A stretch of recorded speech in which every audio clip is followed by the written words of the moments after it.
আপনারা দেখছেন পশ্চিমবঙ্গের জনপ্রিয় নিউজ পোর্টাল চ্যানেল ভারত বিকাশ নিউজ এক্সপ্রেস। স্যার নমস্কার, ভারত বিকাশ নিউজ এক্সপ্রেসে আপনাকে স্বাগত জানাই। নমস্কার। আজকে সারা ভারতবর্ষ বলতে গেলে এক প্রকার তারা খুশি মানাচ্ছে বা খুশির একটা মহল তৈরি হয়েছে। আমরা প্রত্যেকেই জানি যে গতকাল রাতে ভারত কিন্তু পুনরায় এয়ার স্ট্রাইক করেছে পাকিস্তানের ওপর, নখানা জঙ্গি ঘাঁটি গুড়িয়ে দিয়েছে। খবর পাওয়া যাচ্ছে 250-র বেশি জঙ্গি সেখানে মারা গেছে ইতিমধ্যেই, এবং সেই নিয়ে গোটা আজকে রাজ্য রাজনীতি উত্তাল সকাল থেকেই। বিভিন্ন জায়গায় আমরা মানুষের মনের খবর আমরা সম্প্রচার করে চলেছি এবং তারাও যথেষ্টভাবে উৎসাহ প্রকাশ করছে। আজকে আমরা আপনার কাছে এসেছি, আমরা যেমন কি জানি যে অল ইন্ডিয়া হিউম্যান রাইটসের আপনি একজন চেয়ারম্যান এবং সারা ভারতবর্ষ জুড়েই আপনি দেশ ভ্রমণ করেন, বিভিন্ন রাজনৈতিক মহলেও আপনাকে দেখা যায়। আমরা প্রথমেই জানতে চাইব যে আজকে এই ভারতের যে এয়ার স্ট্রাইক হয়েছে এই বিষয়টাকে আপনি কেমন করে দেখছেন, যদি দর্শকদের জন্য একটু কিছু বলেন। আমি একজন ভারত প্রেমী এবং একজন রাষ্ট্রবাদী মানুষ। এটি আমার প্রথম পরিচয়। ঘটনাক্রমে গতকাল রাত্রে যখন এয়ার স্ট্রাইক শুরু হয় ভারতের দ্বারা, সে সময় আমি টিভিতেই ছিলাম। তো এইটা আমাদের কাছে এবং সরকারের কাছে আমাদের প্রার্থনাও ছিল একান্তভাবে যে একটা পেহেলগামের একটা পাল্টা পাকিস্তানকে যোগ্য শিক্ষা দেওয়ার জন্য যাতে সরকার ব্যবস্থা নেয়। সেই ব্যাপারে দেখলাম আমাদের সরকার খুবই ব্যাপারটাতে সিরিয়াস নিয়েছে এবং ব্যাপকভাবে পাকিস্তানের এগেনস্টে ব্যবস্থা নিয়েছে। আজকে দেখা যাচ্ছে সারা বিশ্বের কূটনৈতিকভাবে রাজনৈতিকভাবে আজকে সমগ্র পৃথিবী ভারতের পাশে এসে দাঁড়িয়েছে এই ঘটনা, এবং আমার দৃঢ় বিশ্বাস যে পাকিস্তান যোগ্য শিক্ষা পাবে, যেটা কোনোদিন এর আগে হয়নি।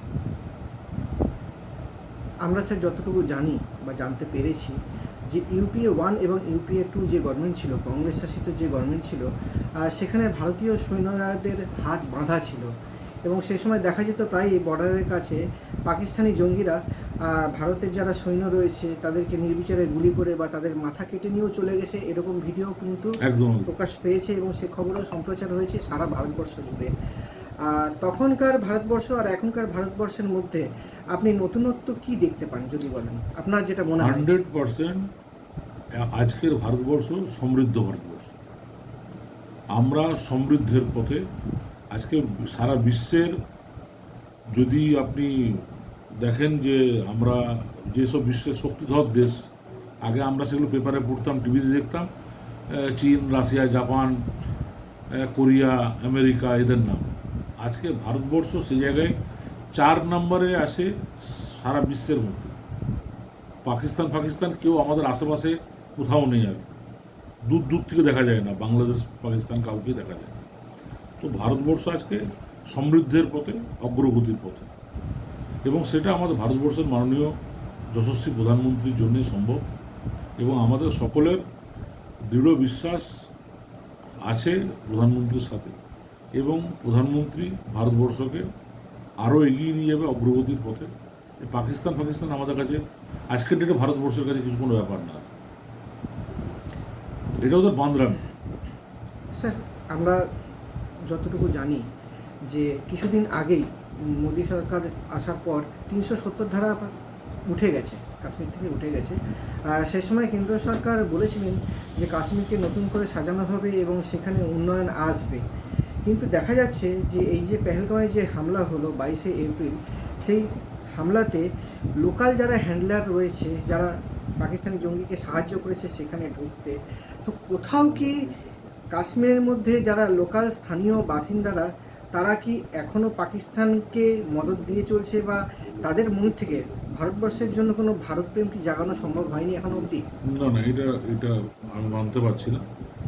আর নিশ্চয়ই মনে করুন কোথাও আজকে জঙ্গিরা যে কাশ্মীরে ঢুকে এই ধরনের ঘটনা ঘটলো, এর পেছনে কিছু তো হাত থাকবেই, লোকাল কেউ না কেউ এর মধ্যে আছে। কিন্তু আমরা যে বিগত দিনে যেসব কাশ্মীর দেখেছি, আর তারপর আজকে আইন সংশোধন হওয়ার পর আজকে কাশ্মীরের মানুষরা কিন্তু সার্বিকভাবে ভারতবর্ষের সাথে আছে এবং তারা বন্ধ করেছে, ব্যবসা বন্ধ করেছে, মিছিল করেছে, পাকিস্তানের বিরুদ্ধে নারাবাজি করেছে, স্লোগান দিচ্ছে পাকিস্তান মুর্দাবাদ।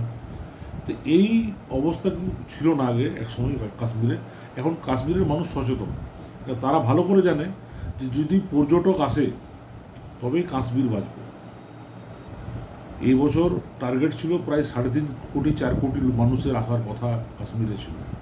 আজকে এই ঘটনার পরিপ্রেক্ষিতে নিশ্চয়ই কিছু তো ভাটা পড়বেই কাশ্মীরে।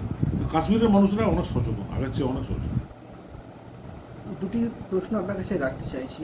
ইতিমধ্যেই দেখা যাচ্ছে যে গত 3-4 দিন আগে রাঁচিতে কংগ্রেসের একটি বৈঠক হয় এবং তাতে মল্লিকার্জুন খাড়গে তিনি সরাসরি অভিযোগ করেছেন যে নরেন্দ্র মোদী, যিনি ভারতবর্ষের যশস্বী প্রধানমন্ত্রী রয়েছেন, তিনি এই হামলার খবর আগে থেকেই পেয়েছিলেন, যার জন্য তিনি তার যাত্রাকে স্থগিত করেছিলেন, কাশ্মীর যাত্রা স্থগিত করেছিলেন।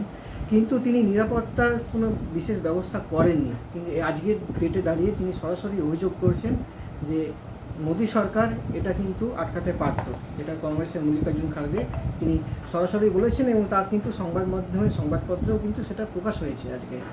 কি বলবেন? দেখুন, মল্লিকার্জুন খড়গে, আমি জেনারেলি রাজনীতিক কথা বলি না, কারণ যেহেতু এখনো পর্যন্ত আমি রাজনীতিতে সেভাবে সক্রিয় নই কোনো দলের সাথে।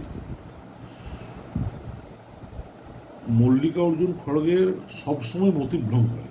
এর আগেও আমরা অত বড় যখন কুম্ভ মেলা এবং এই মহাকুম্ভ যখন হলো, তখন উনি বলেছিলেন যে গঙ্গা চান করে কী লাভ হয়। একজন সনাতনী, একজন হিন্দু, সে যদি বলে যে গঙ্গা স্নান করে কী লাভ হয়, এই ধরনের মানে ভুল বার্তা দেশের বিরুদ্ধে, এটা এই ধরনের কিছু নেতার একটা বদমাইশি এর আগেও হয়েছে, এখনও হচ্ছে, আগামী দিনেও হবে। আর এরা সেকুলারিজমের নামে চালায়। এই সেকুলারিজমটা ঠিক মানায় না। সেকুলারিজমটা একটা একতরফা ব্যাপার হয়ে যাচ্ছে, এটা মানায় না। ওরা রাজনীতি করছে এটাকে। আর সর্বশেষ প্রশ্ন আপনার কাছে থাকবে যে খুব সামনেই 2026-এর বিধানসভা ভোট, সেখানে কি এই বিজেপি এটা কি বড় কোনো বেনিফিট পাবে এই এয়ার স্ট্রাইকের ভোট ব্যাংকে? দেখুন, আমি তো এসব চিন্তা করি না। এয়ার স্ট্রাইক নিয়ে রাজনীতির কথা আমার মাথায় আসে না। আমি শুধু দেশটুকু বুঝি, দেশের ভালো বুঝি। একজন দেশের নাগরিক হিসেবে সবসময় দেশের ভালো চাইব। তাতে কোথায় কংগ্রেসের কী লাভ হবে, বিজেপির কী লাভ হবে জানি না, কিন্তু এই মল্লিকার্জুন খড়গে থেকে মানুষকে সাবধান থাকতে হবে। এই ধরনের লোকরা যারা কেউ কেউ কুম্ভকে মৃত্যু কুম্ভ বলে, কেউ বলে গঙ্গা স্নান করা অনুচিত, তাতে চাকরি পাওয়া যায়, তাতে কি ব্যাংক ব্যালেন্স বাড়ে, এইগুলো পাগলের মতো কথা। এইগুলো থেকে মানুষকে দূরে থাকা উচিত। আর আমি এই বিজেপি কংগ্রেসের কারোর লাভের খবর এই বিষয়ে আমার কোনো মতামত সেইভাবে কিছু নেই। আমি দেশের পক্ষে সবসময় সর্বদা। আপনাকে প্রায় দেখা যায় যে যে কোনো জনসেবার অনুষ্ঠানে আপনাকে দেখা যায় আপনি একজন অত্যন্ত পরিচিত মুখ। আজকে আসানসোল শিল্পাঞ্চল নয়, সারা ভারতবর্ষের জন্য আজকে আপনি কি বার্তা দিতে চাইবেন আমাদের এই ভারত বিকাশ এক্সপ্রেসের মধ্য দিয়ে? তো আপনার জনপ্রিয় চ্যানেল, আপনার চ্যানেলের মাধ্যমে মানুষের মধ্যে রাষ্ট্রভক্তি সবচেয়ে প্রাথমিকতা হওয়া উচিত।